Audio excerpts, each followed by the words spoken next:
Before I start, I want to say that I respect all cultures and races, and this video is meant to inspire, not separate.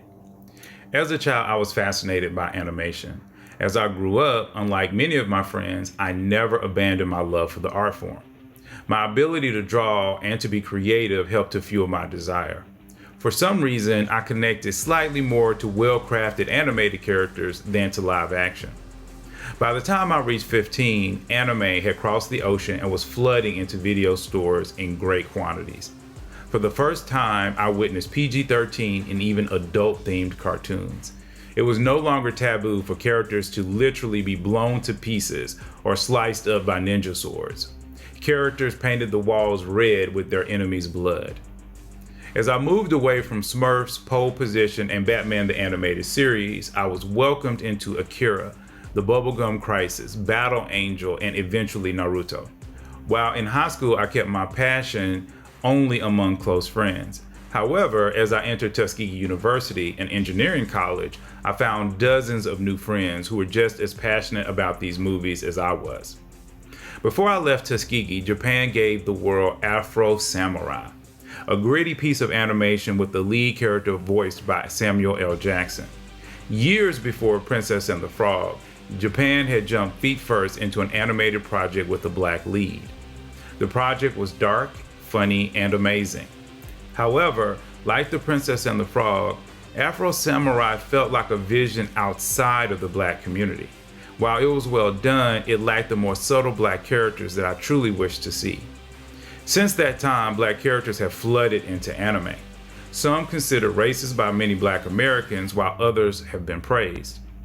As the Japanese struggled to find the perfect balance between stereotype and true personality, the love for anime in the black community has exploded.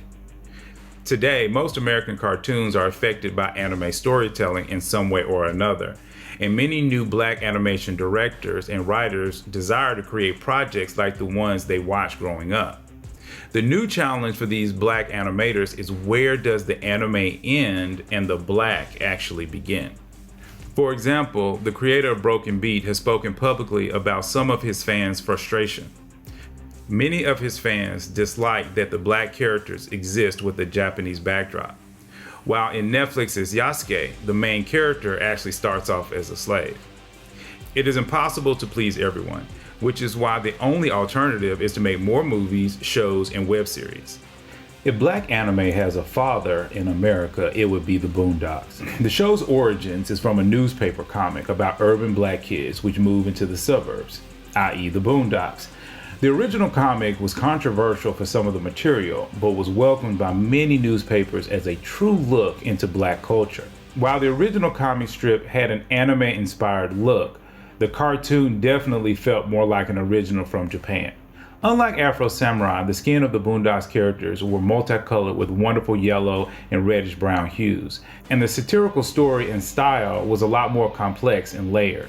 After the success of Boondocks, Adult Swim added Black Dynamite, another cartoon with an anime feel, onto its platform. Both series opened new doors in black animation. With these new advances, the current concern is, will black animation follow the path of black film? Spike Lee, the award-winning director of Do the Right Thing and Malcolm X, spoke about his concerns that black film exists in three ghettos: action, comedy, and drama. Most of the black anime and animators tend to follow this trend with very few exceptions. One notable one is Genlock, a 3D anime with a 2D inspired look produced by Michael B. Jordan of Creed and Black Panther fame.